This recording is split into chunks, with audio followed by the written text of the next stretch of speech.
On November 2nd, 1917, Britain's Foreign Secretary, Arthur Balfour, wrote a letter that would set off a conflict still being fought more than 100 years later. His Majesty's government view with favour the establishment in Palestine of a national home for the Jewish people and will use their best endeavours to facilitate the achievement of this object. When Balfour wrote of his government's intent to create a Jewish homeland in Palestine, 90% of the people living there were not Jewish. Just 31 years later, most of them were gone. כמה אתה חושב אנשים הרגת ככה? לא ספרתי. אני לא יכול לדעת בחיי. היה לי מקלע עם 250 כדורים. This is the story of the British promise that led to the destruction of Palestine and the creation of the State of Israel.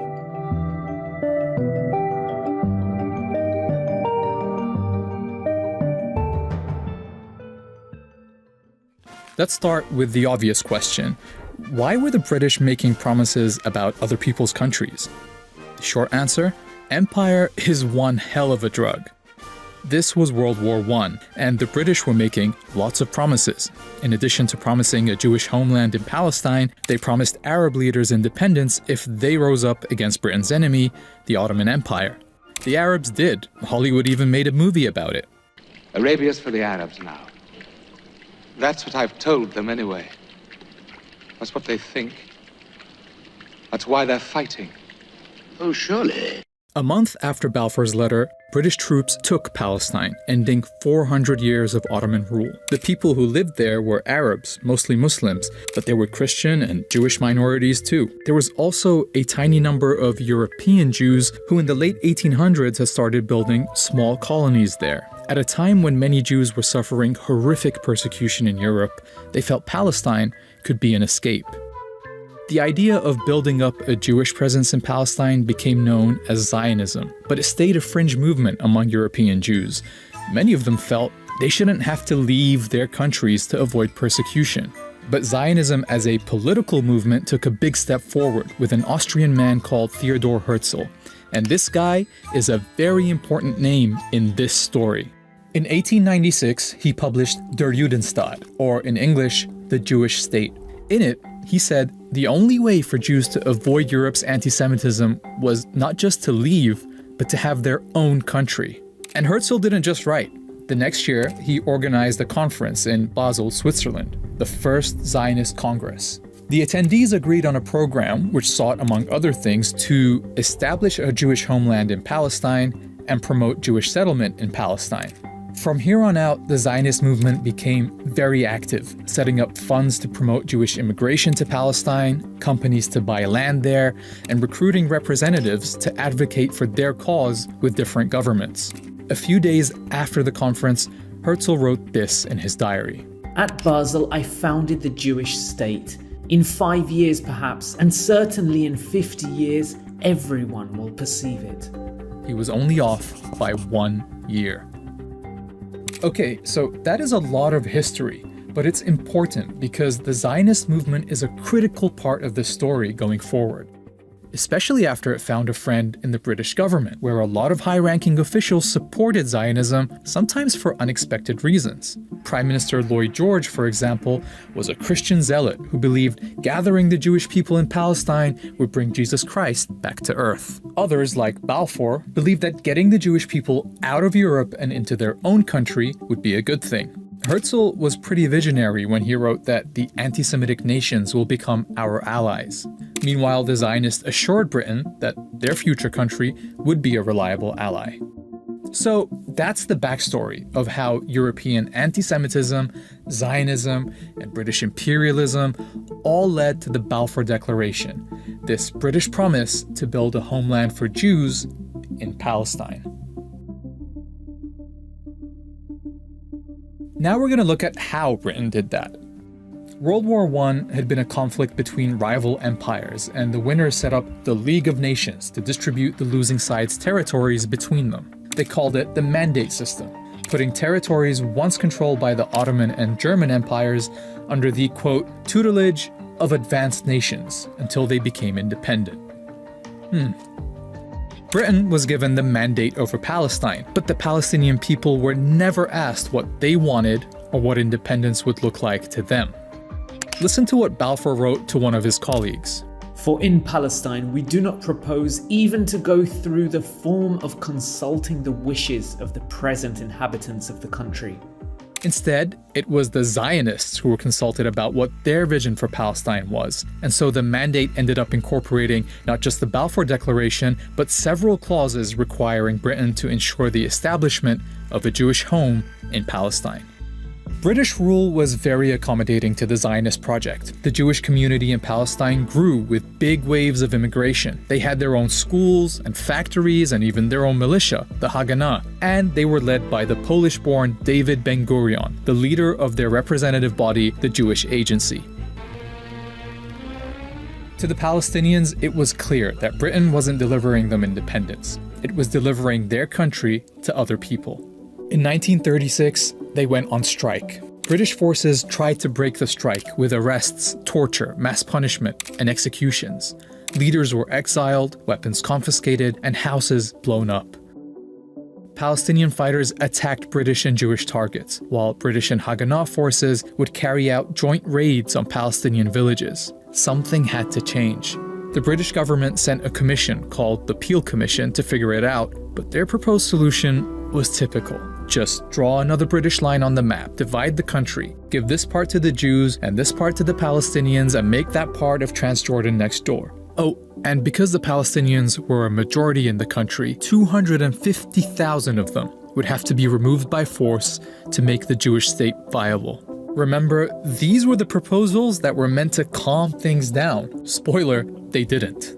Instead, the revolt continued until 1939, by which time about 10% of Palestine's adult male population had either been killed, injured, arrested, or exiled. The British government really needed a solution.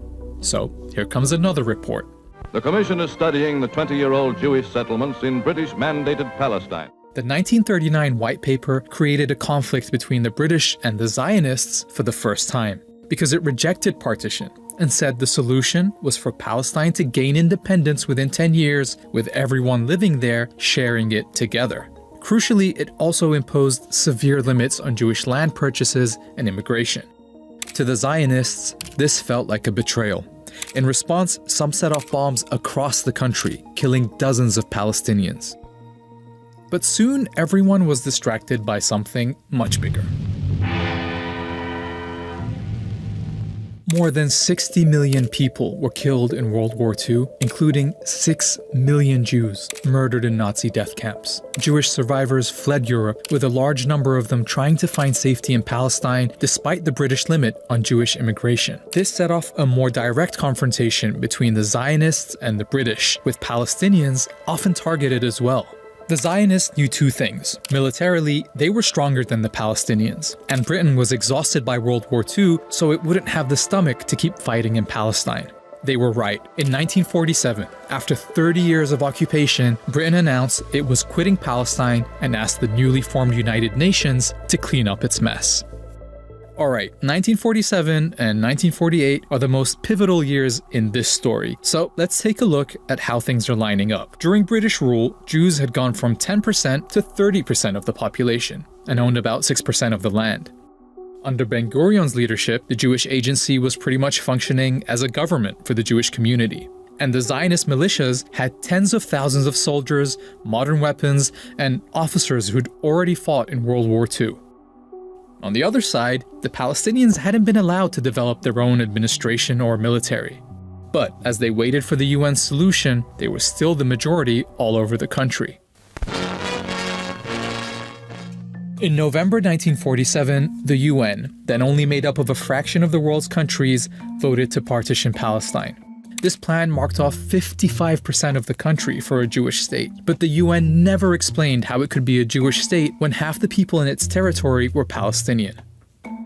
To nobody's surprise, Palestinians, and in fact all Arabs, rejected the UN's plan. Ben-Gurion and the Zionist leadership accepted, but they saw an opportunity. With the British on the way out, the Zionists knew they would have the strongest military in Palestine. Their forces were instructed to seize more territory than they'd been awarded by the UN and to do what was necessary to reduce the number of Palestinians in it. In cities like Haifa, the militia set off car bombs in Palestinian neighborhoods. They attacked villages and forced residents out. Haganah troops have driven the Arabs out of the beleaguered city, taking many prisoners. After inspecting parts of western Jerusalem that had been emptied of Palestinians, Ben-Gurion said, "In many Arab neighborhoods in the West, you do not see even one Arab. If we persist, it is quite possible that in the next 6 or 8 months there will be considerable changes in the country, and to our advantage." One of the events that helped speed up these changes took place on April 9th, 1948, when the village of Dir Yassin was attacked. A British government report to the United Nations describes the scene. 250 people were killed in circumstances of great savagery. Women and children were stripped, lined up, photographed, and then slaughtered by automatic firing. The story of what happened at Dir Yassin set off panic all over the country. As news spread, people fled, fearing they would be next. Historians have recorded dozens of similar massacres during this period. Each time, they would result in entire communities fleeing. תמיד הייתה הוראה, והייתה הוראה של בן גוריון, לגרש את האנשים משם. כבשנו את המקום, טרקטורים חרשו את המקום. חרשו. לא נשאר זכר של כפר. למה? לא רצו שתהיה, לא חזרה ולא זכר של המקום. By the time Britain ended its mandate on May 15, 1948, 250,000 Palestinians had fled. The night before, David Ben-Gurion announced the founding of the State of Israel, with himself as its first prime minister. He was standing under a giant portrait of Herzl, 51 years after Herzl had predicted this very moment. The Zionist militias came together as the newly formed Israel Defense Forces, but the fighting wasn't over. With the British out of the way, soldiers from several Arab countries entered Palestine. But the Israeli army was better equipped, better organized, and unlike the Arab armies, had a unified command and backing from several European countries. Israeli forces pushed into places that the UN had assigned to the Palestinian state, like the towns of Lidda and Ramle. 50,000 people were forced to flee from there, many on foot, in what became known as the Lidda Death March. After being emptied, the towns were given Hebrew names, Lod and Ramla. Like in many other emptied towns, the buildings and homes were taken over by the new Israeli state and given to Jews. By the time the UN secured an armistice, 3/4 of the Palestinian people had become refugees. In Arabic, they call this the Nakba, literally the catastrophe. The new state of Israel made up 78% of what had been Palestine. The remaining parts were annexed by Jordan or taken over by Egypt. A year later, the UN passed a resolution calling for all Palestinian refugees to be allowed to return home. They never have been. Palestine had been erased. In the decades since, attempts to resolve this conflict have again tried to partition the land. With each successive attempt, the territory offered to Palestinians in their historic homeland shrinks even more. Ironically, Israel is still struggling to maintain the population advantage it gained in 1948 when it forced all those people out, because in 1967, it occupied the West Bank and Gaza, bringing all the Palestinians living there under its rule. And so today, the population of Jews and non-Jews in this land is roughly equal. But those living under occupation have no rights, no citizenship, and no prospect of independence.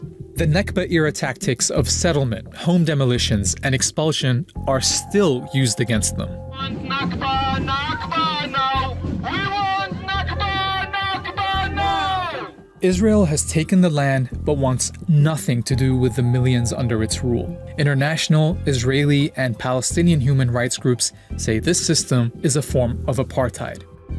To see if that's an accurate description of Israel more than 100 years after Balfour's Promise, watch this video here.